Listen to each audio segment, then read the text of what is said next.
llamo los procesos de realidad, pues realmente está cambiando completamente la realidad de nuestra vida y en esa realidad tenemos que volver a acomodarnos. Para poder acomodarnos tiene que pasar primero que todo un tiempo donde nosotros asimilamos lo que pasó, pero necesitamos dentro de eso tener unas herramientas y esas herramientas son unas cognitivas, o sea, de pensamiento, unas emocionales, a nivel de nuestras emociones, del reconocimiento de nuestras emociones, y otras herramientas son las redes también que tenemos y los proyectos y los planes de vida que teníamos o que vamos a reconstruir. En esas redes es muy importante cuando tú decías ahora, Mariana, cómo puede la gente ayudar, ¿cierto?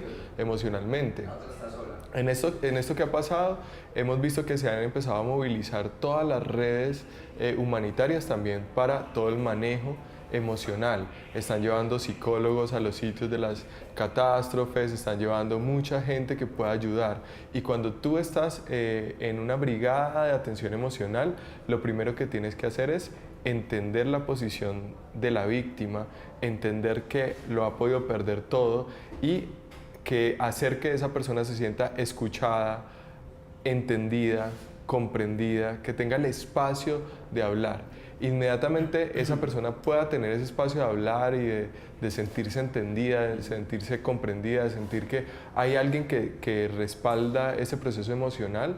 Después de eso, necesitamos hacer rápidamente que esa persona empiece a afrontar la situación.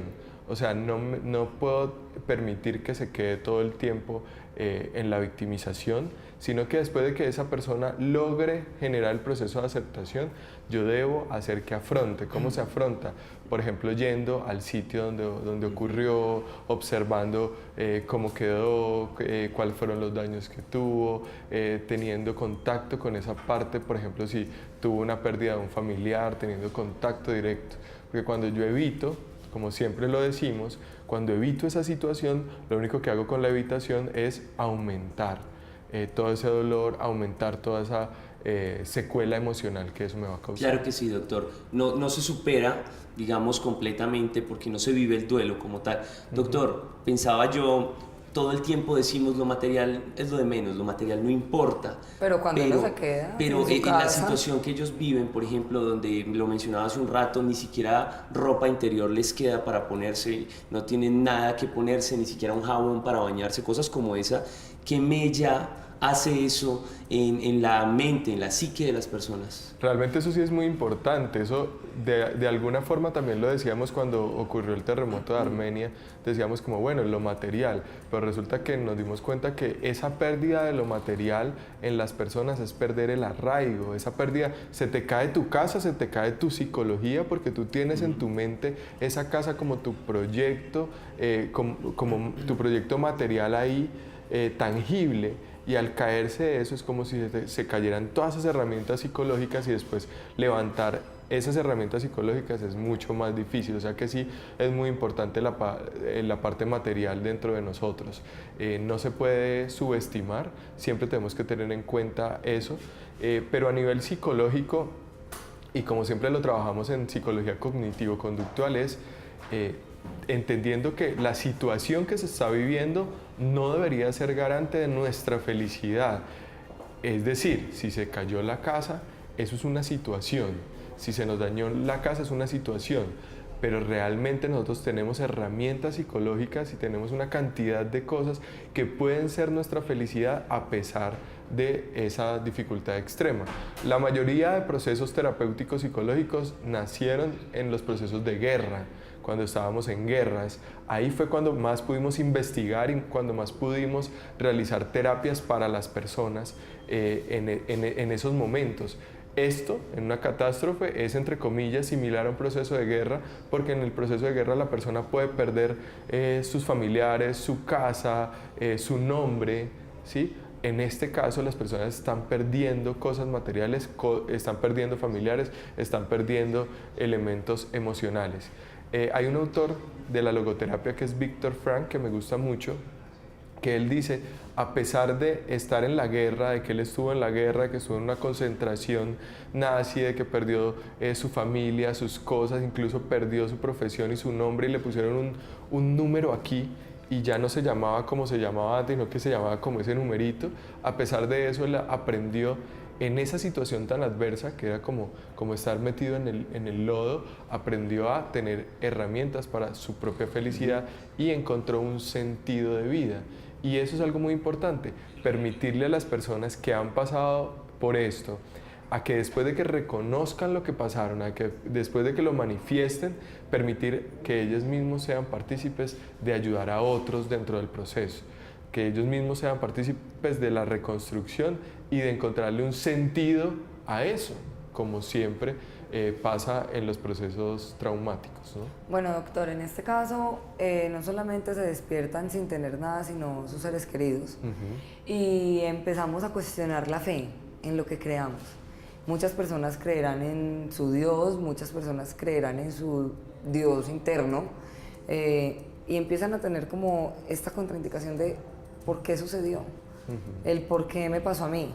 Entonces Dios no existe, o en lo que yo creo no me funcionó.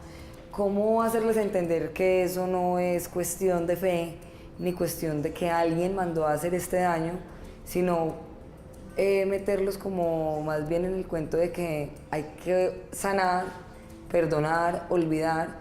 Y muy bueno lo que usted decía, yendo al lugar de los hechos, donde ocurrió. Muchas veces nosotros huimos para no recordar, para no sentir la pérdida, la tristeza, pero igual la tenemos en nuestro corazón. Y me parece muy apropiado lo que usted dice, lo mejor es ir y ver desde dónde pasó lo que sucedió, y así es más fácil afrontar y es más fácil soltar y liberar. Pero ¿cómo hacer para que no se cree como esta confusión en la fe o en lo que se cree? Bueno, realmente esto es un proceso normal, como decíamos ahora, que se da dentro del duelo y tiene que ver con la negación, con el por qué, con la pregunta de por qué sucede esto, por qué me pasó a mí, ¿será que Dios se olvidó de mí? Es algo normal que tiene que pasar por la cabeza de cada una de las personas, porque realmente somos seres que nos preguntamos todo el tiempo, que nos cuestionamos todo el tiempo. Esto simplemente pasa. Nos preguntamos, pero en el momento de la aceptación empieza a pasar y aceptamos que hay fenómenos, que hay una cantidad de cosas que no solamente tienen que ver con nuestra fe y con nuestra espiritualidad, que pueden pasar. Y una de las cosas después de eso es que todas las personas casi siempre terminan aferrándose mucho más a esa espiritualidad. Sí. Y esa espiritualidad realmente es muy válida porque es algo que le ayuda a tener ese sentido también. Otra vez de vivir. De vivir a una persona.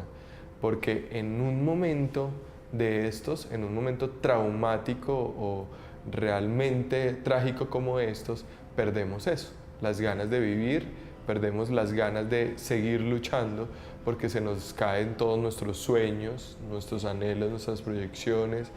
Seguramente habíamos planeado una vida con esa persona que ya no está, habíamos planeado seguir un proceso de vida dentro de esa casa que se cayó, dentro de esa ciudad que cambió, ¿sí? Y requiere como de toda esa, decimos nosotros, esa resiliencia que los colombianos tenemos bastante resiliencia además, es como ese efecto de rebote, y es como cuando tú tiras una pelotica de goma al piso y esa pelotica inmediatamente rebota y puede llegar más alto de donde la tiraste.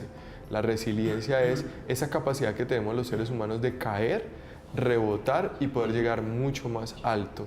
Y los colombiaos, decía ahora, y en general los latinoamericanos, tenemos una resiliencia bastante interesante porque hemos vivido o vivimos situaciones traumáticas constantemente y tenemos la capacidad de caernos y volver a levantarnos, a diferencia de otras culturas como las europeas o incluso las estadounidenses, donde ellos cuando tienen una pérdida se les dificulta mucho más sobresalir porque no tienen esta preparación día a día. Ahí estamos viendo imágenes de cómo se está haciendo para que la gente que no tiene pues sus casas, no tiene dónde dormir, no tiene dónde comer, los colegios, las universidades están prestando, como ahorita muy bien lo dije, esos lugares donde los utilizan para las canchas, lugares que están como los auditorios, Sí, sí. donde están dando el servicio, están prestándole a la gente de la comunidad, a todos los manizaleños, albergues temporales. Claro que sí, es muy importante esto. Y pensando también en lo que decía el doctor hace un momento, me llega un comunicado, lo emiten desde la Universidad del Quindío los estudiantes de trabajo social, porque ellos, a raíz de lo que pasó en Mocoa, por ejemplo, y también a raíz de lo que está pasando en Manizales en este momento, van a hacer el primer foro de gestión social del riesgo. Se llama Hacia una comunidad académica resiliente. El próximo 24, lunes 24 de abril, a las 8 de la mañana hasta las 6 de la tarde, en el Auditorio de Ciencias Básicas van a estar allí hablando sobre este tema, y van a tener temas como, por ejemplo, la resiliencia y activación de redes, salud mental en emergencias y desastres, reintegración familiar, estrategia de respuestas departamental. Bueno, allí va a estar bien interesante. Recuerden, el próximo lunes 24, desde las 8 de la mañana hasta las 6 de la tarde, los estudiantes de trabajo social, que además sienten la responsabilidad social de intervenir en este tipo de actividades, y hacia eso va dirigida esta pregunta, y porque es importante que todas las personas, los profesionales de la salud mental, por ejemplo, intervengan, digamos, presten su trabajo para ayudarle a las personas, pero ¿por qué no? También la música es una alternativa, como lo veíamos hace un rato, para sanar un poco estas heridas, para cambiar el ambiente y subir los ánimos, que tiene este tipo de actividades que son terapéuticas y funcionan para la gente. Bueno, sí, hay que buscar todas esas terapias alternativas, porque hay algo que no podemos olvidarnos dentro de todo lo que se pueda estar viviendo ahora, y hay una parte que estábamos hablando ahora, y es la intervención en crisis, cómo se ve la crisis específicamente de las víctimas. Y hay una segunda parte que muchas veces olvidamos, y es el estrés postraumático, y es cuando ya pasa todo el trauma, muchos meses después o incluso años, las personas pueden empezar a experimentar secuelas emocionales, físicas, donde se presenta ansiedad significativa hacia algunos estímulos que pueden ser similares a lo que pasó, o hacia ambientes similares a lo que pasó. Entonces, por decir algo, pueden desencadenarse algunos temores o fobias simplemente cuando está lloviendo, o cuando escuchan un rayo, o cuando sienten un temblor o algún tipo de situación o estímulo que inmediatamente evoque eso que pasó. Hay que trabajar e intervenir el estrés postraumático significativamente, porque esto ya es una enfermedad, un trastorno mental que puede afectarnos mucho.